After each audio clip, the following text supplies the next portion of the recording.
Muy buenas tardes, mi nombre es Fran Steven Pérez Galeano, soy estudiante de la UNAD y hoy vengo a presentar el desarrollo de la evaluación o la fase número 5 del curso de ensamble y mantenimiento de computadores, en el cual vamos a hacer una respectiva entrevista eh, a la ingeniera Ana Milena, en el cual nos va a colaborar con las respuestas de las respectivas preguntas para el desarrollo de esta actividad. Aquí tenemos con nosotros a la ingeniera Ana Milena. Queremos saber un poco sobre usted, eh, como por ejemplo su nombre, en qué empresa trabaja, en qué ciudad radica.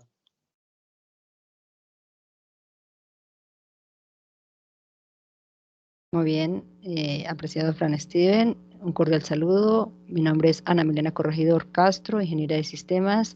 Soy docente de la Universidad Nacional Abierta a Distancia UNAD, del CEAT de Sogamoso, en la zona centro Boyacá. Ok, vale. De acuerdo, vamos a empezar con las preguntas y una de ellas es a base del tema Big Data, que la pregunta es correspondientemente a qué se refiere el término Big Data y para qué sirve.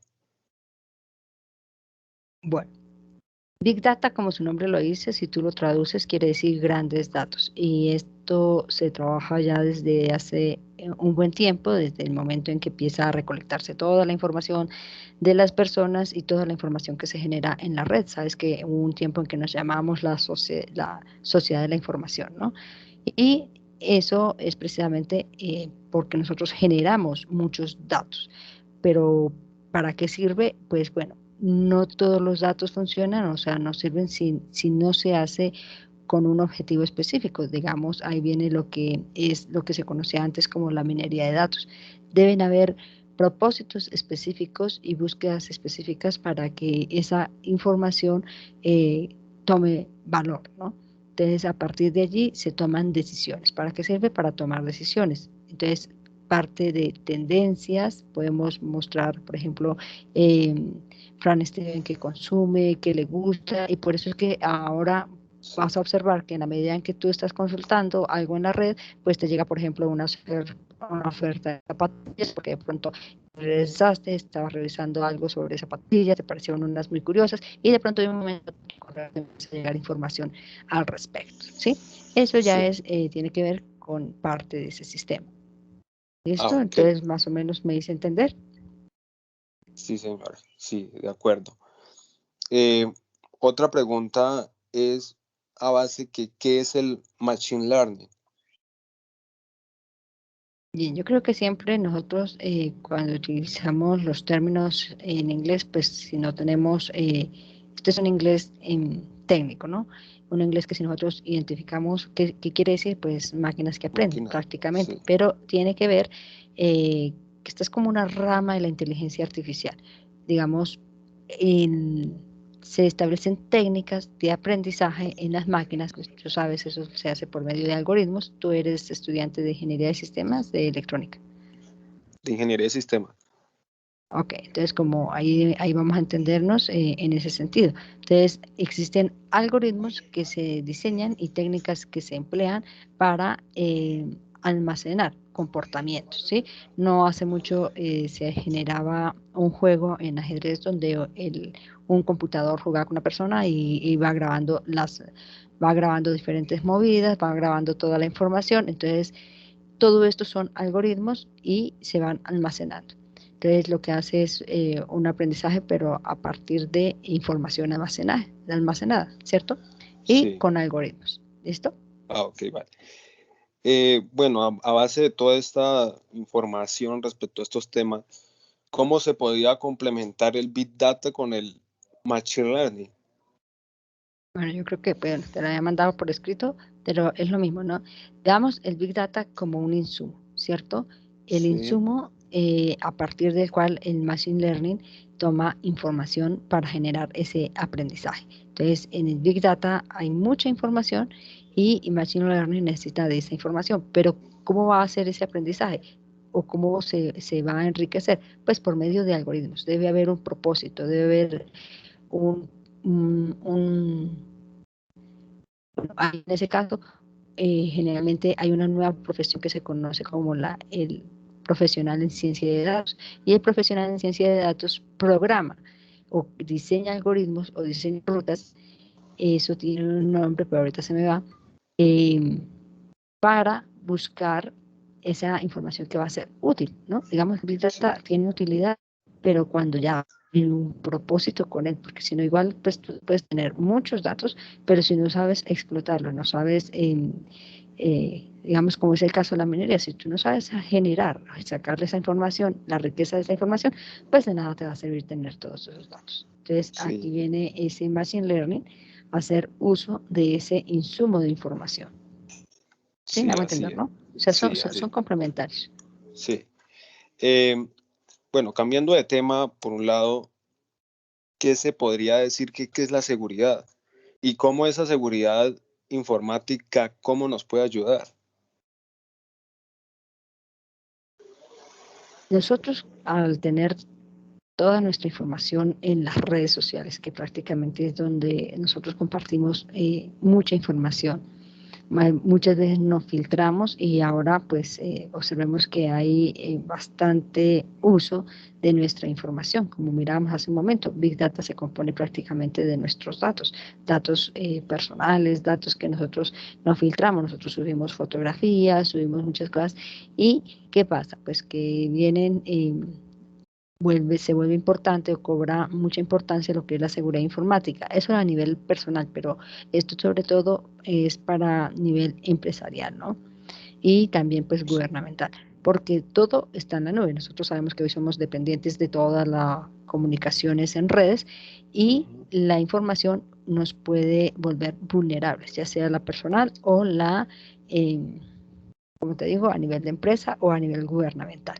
Entonces, debe generarse lo que se conoce como muros de fuego. Si conoces qué son muros de fuego, nosotros debemos crear firewalls para establecer seguridades. Como su nombre le dice, pues son muros en los que nosotros como que creamos nuestra propia cerca para protegernos. ¿Protegernos de qué? Protegernos de ciberataques. Entonces, digamos, es seguridad. Y esto tiene que está muy ligado a la informática, porque sobre todo la información más vulnerable, pues es a la que está en redes, ¿no? Y la red de redes que es el Internet. Y es donde nosotros podemos ser más vulnerables. Así que la ciberseguridad, como su nombre lo dice, pues busca proteger esa información de ataques, de robos cibernéticos, de virus, pero también otro de los alcances que tiene la ciberseguridad, pues tiene que ver también con cuidar la información. Entonces, de pronto, evitar que se deteriore, evitar que, digamos, se suba cualquier cosa, lo que estaba pasando, por ejemplo, porque uno le dice al estudiante, no utilice como una fuente confiable Wikipedia. ¿Por qué? Porque Wikipedia no tiene filtro, no tiene ciertas seguridades. O sea, el confiar o la seguridad de la información, entonces cuando la información se vuelve no confiable, pues ahí tiene que ver, ahí también hace juego la ciberseguridad. Entonces, cuando nosotros hablamos ya de bases de datos especializadas, como la base de datos de la universidad, donde hay convenios, donde hay empresas, y tú te das cuenta que para poder ingresar a la base de datos, allí tú tienes un usuario, una contraseña, y igualmente la información que allí se sube, pues es una información confiable. ¿Sí? Entonces, también a ese alcance se habla de seguridad informática. Entonces, no solamente es la seguridad de que estamos vulnerables a que seamos atacados, sino también que podamos ser mal informados, ¿no? Entonces, esto también se presenta en las redes. Por ejemplo, en las redes, a veces las redes sociales no generan filtros y puede haber muchas especulaciones. Entonces, ahorita entra a YouTube y ya ahorita te vas a dar cuenta que hay seguridad, que todo lo que vas a subir tú tienes que verificar si es para niños, si no es para niños. O sea, ya se establecen más controles a nivel de la información que se está publicando. Sí, así es. Bueno, cambiando un poquito de tema, sobre todo la seguridad que se nos implementa en la Internet y en todos nuestros dispositivos, ¿Qué podríamos decir sobre la computación cuántica? ¿Qué es la computación cuántica? ¿Cómo funciona la computación cuántica? ¿Y cómo se Bueno, diferencia de la computación clásica que comúnmente usamos nosotros? bueno, la computación cuántica. Nosotros relativamente vamos a pensar que este es un concepto aparentemente nuevo, ¿no? Pero lo cuántico no ha sido nuevo. Lo cuántico ha existido en la física desde, digamos, como cuando se empezó a analizar cómo es ese comportamiento del átomo y de cómo trabaja el electrón y toda la energía que se concentra allí, ¿no? Entonces, eso del término quantum de cuántico, pues no es nuevo. Sin embargo, ¿cómo pasó o cómo llega este término a la computación? Pues todo tiene que ver con la velocidad y la velocidad de respuesta y procesamiento de los computadores. Cada vez más rápidos, cada vez más pequeños y pues llegó una limitante. El microchip ya no llegó al punto en que ya por más micro que fuera, eh, llegó a su límite.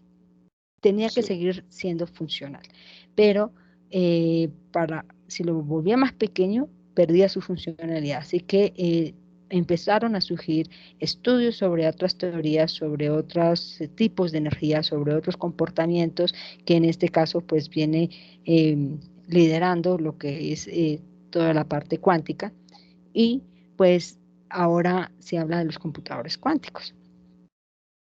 Que de ahí a que lo veamos ya desarrollado, pues todavía falta tiempo. Ya existe la primera computadora cuántica, que es la computadora de IBM, pero si vamos a ver, es como la primera de IBM cuando empezamos la historia de los computadores allá alrededor de 1940, ahorita no me acuerdo, pero que eran computadores inmensos. Si nosotros vamos a mirar la computadora cuántica, que eso te lo dejo para que tú lo hagas como ese dato curioso como ingeniero de sistemas y mires qué tan grande es la computadora cuántica de IBM y cómo vamos a mirar. Todavía hay bastantes cosas que se deben controlar, pero prácticamente, eh, ¿cómo funciona? Nosotros hablamos de bits y ahora se habla de qubits. ¿Qué significa eso? Pues cuando hablamos de bits, pues igual nosotros seguimos en un sistema binario que es un sistema que ceros y unos. Eso no ha cambiado. El sistema binario sigue siendo como base de la comunicación porque tiene que ver con un cambio de dos estados, ¿cierto? Cero o uno. Eso es.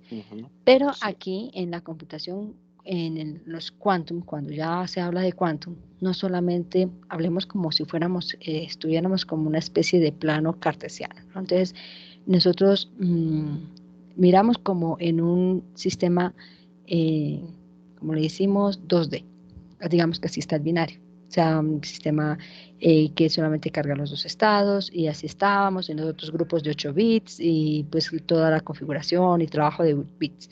Pero cuando viene el quantum, ya no viene solamente a que tiene ceros y unos, sino que también hay un grupo de estados, porque él ya no se mueve solamente a nivel plano, sino que se mueve como en diferentes direcciones, a un nivel, eh, digamos, como te dijera, a ver, como, te imaginas como Sí. un electrón, si has visto un electrón, o más o menos Sí. como para tener una idea básica, ¿cierto? ¿Cómo funciona Ajá. el electrón? Tú te das cuenta que a veces coge una órbita por la derecha, a la izquierda, y así como se mira, así entonces el quantum tiene un grupo de estados y ahí es donde viene esa capacidad de almacenamiento que es mayor a la capacidad que nosotros conocemos con los bits y los bytes.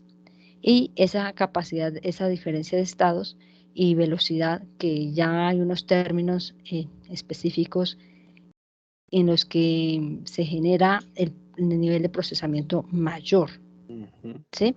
Ahí Sí. se genera una especie prácticamente está basado mucho en la física, a nivel de electrones.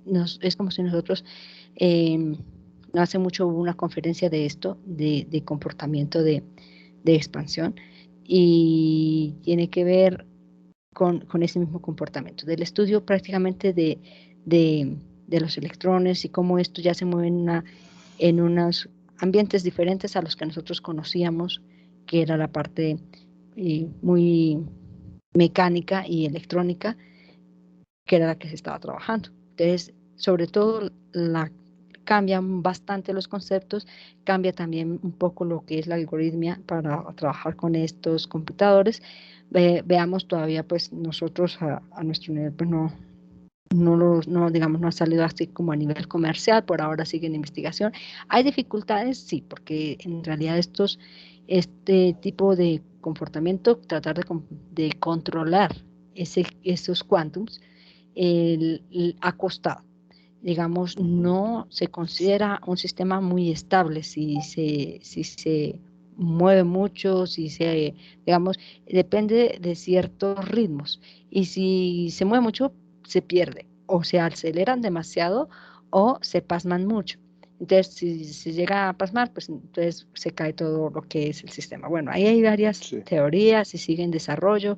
Esperemos a dónde llegamos con los computadores quantum, y hay unos que van más adelantados que otros. ¿Cuál es esa la diferencia? Pues sobre todo lo que es velocidad y capacidad de almacenamiento. Es mucho mayor, ¿sí? Pero pues por ahora se sigue peleando con lo que es estabilidad. Y prácticamente eso pasaba en un principio con los microchips. Recuerda que cuando estaban los procesadores con AMD, pues teníamos problemas de calentamiento y que eso casi no lo pueden controlar sino hasta hace muy poco, que AMD pudo controlarlo de la temperatura. Más o menos están en ese mismo problema o en ese mismo dilema con los computadores quantum. Ah, ok, vale. Sí, es un gran tema toda esta computación cuántica que tiene muchas características importantes, ¿no? Eh, Sí. bueno, esas serían todas las preguntas para el desarrollo de esta actividad. Muchas gracias a la ingeniera y tutora Ana Milena por participar y eso sería todo. Muchas gracias a usted por el tiempo y el espacio y, Muy bien. y muchas gracias. Bueno, Franz, entonces muchos éxitos con tu desarrollo académico. Espero que te sirva esta información. Lo que hemos visto o que hemos hablado es realmente rasgos muy, muy generales de cada uno de los temas, pero sí te animaría a que te profundices y pensar en eso, por ejemplo, de una especialización en ciencia de datos o una especialización en ciberseguridad. Son temas muy importantes en las que pues te dejaría esa inquietud para tu desarrollo académico. ¿Listo? Ok, vale, listo. Muchas Bueno, gracias y que tenga buena tarde. con gusto, Franz. Estés bien. Que esté bien.